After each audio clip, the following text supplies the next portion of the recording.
Dream Fox services.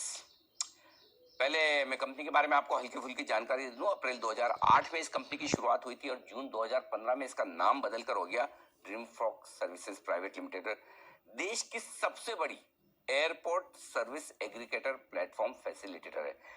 Airport से जुड़ी सेवाएं, कौन सी सेवाएं आपको समझ में आएगा जो आप सब लोग इस्तेमाल करते हैं। आप एयरपोर्ट के लाउंजेज में जाते हैं तो वहाँ डेबिट कार्ड और क्रेडिट कार्ड से एक्सेस करके आप वहाँ पर अंदर जाते हैं। तो इस बिजनेस में कंपनी लीडर है, लीडर नहीं है, मोनोपोली है। 95% मार्केट शेयर है और जितने भी लाउंज में एक्सेस हैं इसमें 68% बिजनेस इस कंपनी को आता है। 121 देशों में 1400 से ज्यादा टच पॉइंट है जो इस कंपनी के पास है। पहले इशू की जानकारी दे दूं, कल इशू खुलेगा, 26 को बंद होगा। लोड साइज 46 रुपए, प्राइस बैंड 308 से 326 रुपए। मिनिमम आप 14,996 रुपए लगा सकते हैं। 562 करोड़ का इशू साइज है और 1700 करोड़ का मार्केट कैप है, यानी कि 1700 करोड़ के मार्केट कैप वाली कंपनी। प्रमोटर्स की होल्डिंग अभी 100% है, इशू के बाद 67% रह जाएगी, यानी कि 1/3 हिस्सेदारी प्रमोटर्स अपनी ऑफर फॉर सेल में करें। पूरा का पूरा ऑफर फॉर सेल है। आइए मुलाकात करते हैं कंपनी के प्रमोटर्स और चेयरपर्सन मैनेजिंग डायरेक्टर लिब्रता पीटर कल्लत जी हमारे साथ कार्यक्रम में शामिल हो रही है। वो कंपनी के प्रमोटर्स में से एक हैं। आंध्रा यूनिवर्सिटी में साइंस से बैचलर्स की डिग्री आपने ली है। 2014 से कंपनी के साथ है। कंपनी की स्ट्रेटेजी और मैनेजमेंट की जिम्मेदारी लिब्रता जी की है। ताज जीवी के होटल्स और पेप्सिको जैसी बड़ी दिग्गज कंपनी में आप काफी अनुभव ले चुके हैं काम करने का। Entrepreneur of the year, women icon of the year 2019 जैसे कई सारे अवार्ड रिवॉर्ड्स लिब्रता जी के नाम में है। मैम गुड मॉर्निंग, बहुत बहुत स्वागत है। सबसे पहले तो अगर मैं आपका नाम गलत पढ़ रहा हूँ तो प्लीज मुझे माफ करिएगा और करेक्ट कर दीजिएगा। और आप चूंकि आंध्र प्रदेश से हैं, आपको हिंदी बोलने में थोड़ी मुश्किल हो सकती है। हिंदी इंग्लिश जैसे आप कंफर्टेबल हो प्लीज वैसे बात करिएगा। बहुत बहुत स्वागत है। Thank you so much ma'am ji business को समय देने के लिए। सबसे पहले ये बताएं आपकी कंपनी का बिजनेस मॉडल क्या है, क्या कारोबार, क्या बिजनेस करती है आपकी company? Good morning Anil ji, thank you. और आप मेरा नाम सही ले रहे हैं। Thank you ji. अरे आप तो बहुत अच्छी हिंदी बोल रही हैं। मैं आंध्रा की नहीं हूँ, मेरे हस्बैंड आंध्रा के हैं। ओह ओके जी जी जी बताएं। तो अब पहले आपने कंपनी के बिजनेस मॉडल के बारे में बताइए। ठीक है। तो आपने जैसे कहा कि बहुत सारे लोग अभी यूज कर रहे हैं और सबको जानकारी होगी, लेकिन ये नहीं पता होगा कि इसके पीछे ड्रीम फोक्स है। तो आज की डेट में जो भी क्रेडिट कार्ड या डेबिट कार्ड से लाउंज एक्सेस फ्री मिलता है, ये जो प्रोग्राम है ये ड्रीम फोक्स ने स्टार्ट किया इंडिया में 2013 में। तो यहाँ पे क्या होता है कि कोई भी कस्टमर जब एक ट्रांजैक्शन करता है, जब उसकी एक्सेस होती है, कस्टमर के लिए ये फ्री है, लेकिन इसके चार्जेस जो है वो बैंक हमें पे करता है और हम फिर लाउंजेस को जितने ट्रांजैक्शंस होते हैं वो ट्रांजैक्शन का अमाउंट लाउंजेस को देते हैं। तो ये बिजनेस मॉडल है हमारा, जहाँ पे हम फिलहाल इंडिया में जितने भी लाउंजेस हैं 100% सारे लाउंजेस के साथ हमारा टाई अप है और हमारा प्रोग्राम हर एक लाउंज में चलता है इंडिया में। और शुरुआत हमने 2013 से जब की थी तब इंडिया में फोकस था, लेकिन अभी हम 120 प्लस कंट्रीज में हैं और इंडिया में आपने सही कहा था, हमारा एक्चुअली देखा गया था हम ही मार्केट लीडर है विद 95% मार्केट शेयर। तो आप बैंक से पैसे लेकर लाउंजेस को देती है, तो लाउंजेस बैंक से डायरेक्टली भी ले सकते हैं, बैंक के साथ तो कोई क्रेडिट रिस्क है नहीं, बीच में आपकी जरूरत क्यों आती है? हमारी जरूरत इसलिए आती है क्योंकि मोस्ट इम्पॉर्टेंट जो एस्पेक्ट है, जो सोल्यूशन है, जहाँ पे ये चेक करना होता है कि कस्टमर एलिजिबल है या नहीं। अगर आपने देखा होगा कि बहुत सारे कैटेगरी कार्ड्स के लिए ये कॉम्प्लीमेंट्री दिया जाता है, कुछ कार्ड्स में ये 2 पर क्वार्टर होता है, कुछ कार्ड्स में ये 4 पर क्वार्टर होता है, कुछ कार्ड्स में अनलिमिटेड भी होता है। तो ये जो चेक होते हैं ये हमारे सिस्टम में चेक होता है। पहला चेक तो ये होता है कि कार्ड एलिजिबल है या नहीं। दूसरा चेक ये होता है कि अगर उसने यूटिलाइज की है तो वो यूटिलाइजेशन कितनी हुई है। और उसके बाद एक ट्रांजैक्शन होता है, आपने नोटिस किया होगा 2 रुपीज का एक ट्रांजैक्शन होता है। तो बेसिकली ये चेक इसलिए होता है कि आपका कार्ड एक्टिव है या नहीं। तो ये पूरा चेक जो है वो हमारे सिस्टम पे होता है। तो ये सारे चेक करने के लिए एक सोल्यूशन रिक्वायर्ड है। तो ये सोल्यूशन हमने डेवलप किया था इंडिया में and we are the first one who started this. इसका जो भी सॉफ्टवेयर है जिससे आप ये चेक करते हैं, आप ये सॉफ्टवेयर भी बनाते हैं प्लस हर हम एक ये टच offer- पॉइंट पे सर्विसेज भी आप ही देते हैं दोनों, करेक्ट? हाँ जी। तो जो Yes, हम जब लाउंज में घुसते हैं वहां पर जो भी स्टाफ है, वो स्टाफ आपका होता है या खाली मशीन आपकी होती है?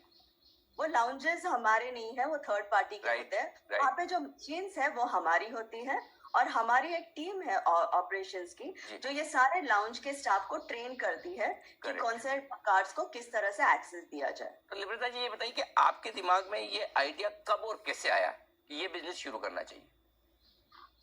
ये शुरुआत करने से पहले मैं एक एयरपोर्ट की कंपनी में काम करती थी, जी। जो हांगकांग बेस्ड थी और जो लाउंजेस में थे। जी। तो उस वक्त क्या हुआ था कि जो लाउंजेस में इतना सारा इन्वेस्टमेंट होता था, लेकिन अगर आप आज भी देखोगे कि एक आम आदमी जाके पैसे पे करके एक्सेस नहीं लेता है आज की डेट में भी। या तो उसको फ्री एक्सेस होता है या तो बिजनेस क्लास पैसेंजर्स उसको फ्री में यूज करते हैं। तो उस वक्त जब मैंने काम शुरू किया था तो ज्यादातर सिर्फ बिजनेस क्लास पैसेंजर्स ही यूज करते थे। पे एंड यूज वहां पे कॉन्सेप्ट ही नहीं था। तो उस वक्त मैंने मार्केट में देखा, आई मीन क्लाइंट से जाके मिलती थी कि किस तरह से प्रोग्राम बिजनेस बढ़ाया जाए। कुछ प्रोग्राम कस्टमर लॉयल्टी प्रोग्राम हो या एम्प्लॉय बेस्ड प्रोग्राम हो। तो ये देखा मैंने मार्केट में कि इंटरेस्ट था, लेकिन कोई करने के लिए आई मीन अच्छा ये बताइए, अब इसमें क्या कोई ऐसा एंट्री बैरियर है कि आप ही कर सकती हैं?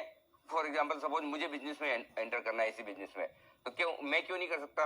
राइट, क्योंकि आपका 95% मार्केट शेयर है, लीडरशिप है, मोनोपोली है। तो इस मोनोपोली की वजह जब हमने ये बिजनेस स्टार्ट भी किया था, ऐसा नहीं है कि और कोई नहीं था। ग्लोबल प्लेयर इंडिया में ऑलरेडी प्रेजेंट थे और उस वक्त हमने ये बिजनेस स्टार्ट किया। तो हमने एक डिफरेंशिएटर स्टार्ट किया था इन टर्म्स ऑफ, आज की डेट में अगर आप देखो तो बैंक कार्ड ये बेनिफिट किस लिए देते हैं? ये इसलिए देते हैं क्योंकि ट्रैवलर ये कार्ड अपने वॉलेट में कैरी करे और डिफरेंट टच पॉइंट्स में इसको यूज करे। इसलिए ये एक बेनिफिट दिया जाता है कि ज्यादातर ये लोग इसको यूज करें। ठीक है, तो लेकिन अगर इसके साथ एक एडिशनल प्लास्टिक हो तो इंसान आई मीन सिर्फ एयरपोर्ट लाउंज के लिए आपको एक अलग प्लास्टिक कैरी करके जाना पड़ेगा। तो लेकिन वो एक डिफरेंशिएटर जो था कि सेम क्रेडिट कार्ड पे एक्सेस जो देना है, तो वो हमने स्टार्ट किया था। तो I think that was one of the biggest differentiator. आज की डेट में एंट्री बैरियर अगर आप पूछोगे तो I think we have created a moat for our business. One is the solution what we have built in, right? So in terms of, first we started with a credit and debit card. Today we also have our own plastic. We also have a digital platform where we have integrated with the bank app. So we deeply sit inside the bank app. Secondly, we also have our one-time vouchers, which is integrated with the airlines and OTAs. So हमारे solutions हमने जब start किया business, we have been upgrading the solution. Not only that, हमने lounges से start किया था, लेकिन आज की डेट में अगर आप देखोगे हमारे पास एंड टू एंड सर्विसेज है।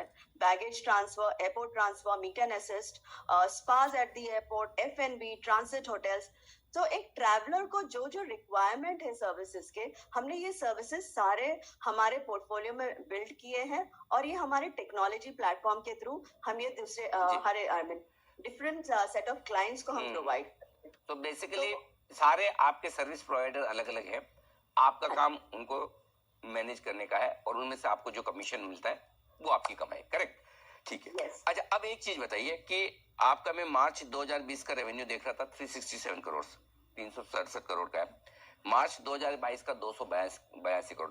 तो अभी तक भी आपका रेवेन्यू प्री पेंडेमिक लेवल तक नहीं पहुंचा है, कोविड के पहले। वो कब तक पहुंचने की उम्मीद है? हम लोग ने इस साल ऑलरेडी क्रॉस कर लिया है। अच्छा। I mean so this year would be a revival year for us and be crossing the pre COVID numbers. प्रता जी एक और चीज बताइए कि आप पूरा ऑफर फॉर सेल है, यानी कि कंपनी को पैसा नहीं जा रहा, आप 33% डाइल्यूट कर रही है। एक तो डाइल्यूशन बढ़ा है, तो क्या वजह कि आप इतनी इक्विटी एक साथ दे रही? क्या कुछ वजह है इसके पीछे खास? क्योंकि इतनी बढ़िया अगर आपकी प्रॉफिटेबिलिटी है, इतना बढ़िया बिजनेस मॉडल है, तो फिर इतना डाइल्यूशन क्यों? हम 3 प्रमोटर्स हैं, तो my self, Mukesh Yadav and Dinesh Nagpal. Okay. तो हम तीनों मिला के डाइल्यूट कर रहे हैं, which is actually the Mukesh and Dinesh are diluting around 12.5 and mine is around 8%। तो actually a very minimal share. firstly, you are right. Why are we diluting when it is such a big profitable business? Actually देखा गया तो India में हम market leader है, लेकिन opportunity अभी global जाने का है। और लिस्टेड कंपनी को जो क्रेडिबिलिटी मार्केट में मिलती है, उसके लिए I think listed company is very very important. तो this is the main reason that why we are diluting and you know getting into an IPO and getting the company to a next level. क्योंकि आपके देखिए India में तो कोई listed pairs है नहीं, कुछ जो भी आपके कॉम्पिटिटर्स होंगे वो विदेशों में होंगे। विदेशी कौन सी 2-3 कंपनियां बड़ी है जो आपके कंपटीशन का काम करेगी आगे? प्रायोरिटी पास और ड्रैगन पास ग्लोबली है, लेकिन ये कंपनीज भी लिस्टेड नहीं है। ओके, लिस्टेड, इसलिए आपको लिस्टेड बेसिस पे कंपेयर करना थोड़ा सा मुश्किल हो रहा है। हम जो देख रहे थे कि अगर अभी 2022 की आपकी कमाई है उस पर देखें तो प्राइस इक्विटी मल्टीपल लगभग 110 का आ रहा है, जो डेटा हमारे पास है। 2020 में आपने अच्छा काम किया था पेंडेमिक के पहले, उसमें भी देखें तो 55 का मल्टीपल है, पीई मल्टीपल, तो थोड़ा लोगों को महंगा लग रहा है। आप क्या कहेंगे? एक्चुअली अगर आप अभी का रन रेट अगर देखोगे तो हम जिस लेवल का I mean presently for the first quarter also what we have achieved, right, basis that I think this year we are actually going to close a PAT of 60 CR। तो उस basis पे ये calculation हुआ है।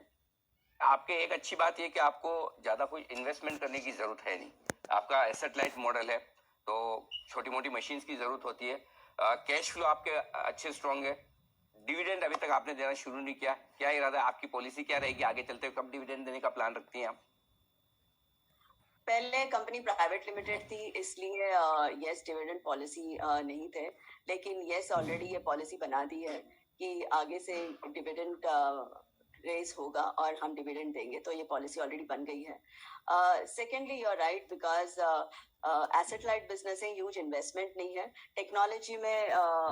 As and when requirement होगा तो वो भी बहुत ही कम।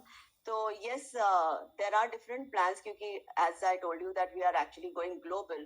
So yes, the funds will be utilized in the expansion for the global.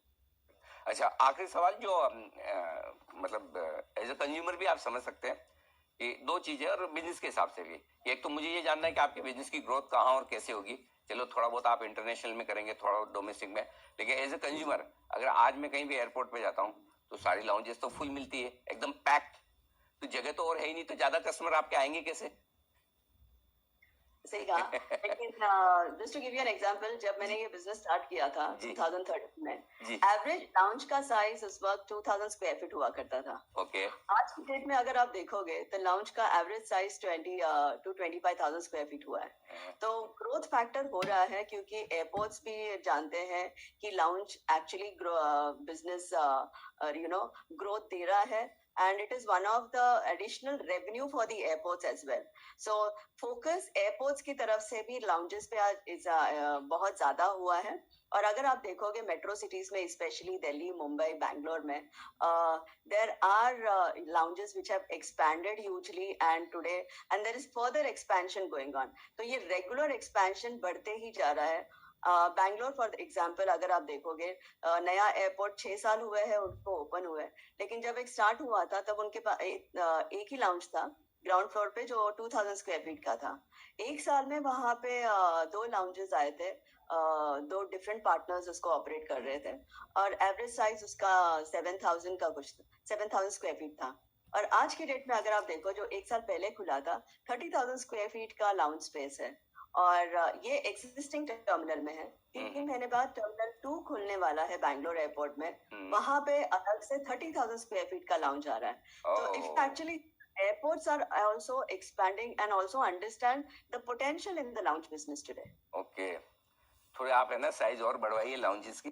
अभी आजकल है ना, जब मैं एयरपोर्ट जाता हूँ तो मुझे ऐसा लगता है कि लाउंज में लोग ज्यादा है, बाहर कम है। लगता है बाहर भीड़ कम है, बाहर बैठ जाना ज्यादा ठीक है। बट अच्छा है कि जितनी ज्यादा भीड़ है आपके बिजनेस के लिए बहुत ही बढ़िया है। बहुत बहुत शुभकामनाएं आपके बिजनेस के लिए, आपके आईपीओ के लिए। उम्मीद करते हैं कि आप फर्स्ट जनरेशन एंटरप्रेन्योर है, बहुत अच्छा आपने जॉब छोड़ के ये इतना बढ़िया बिजनेस करने का सोचा है। आप और ज्यादा सक्सेस हो, ऐसी हमारी शुभकामनाएं। बहुत बहुत धन्यवाद आज हमें समय देने के लिए, हमसे बात करने के लिए।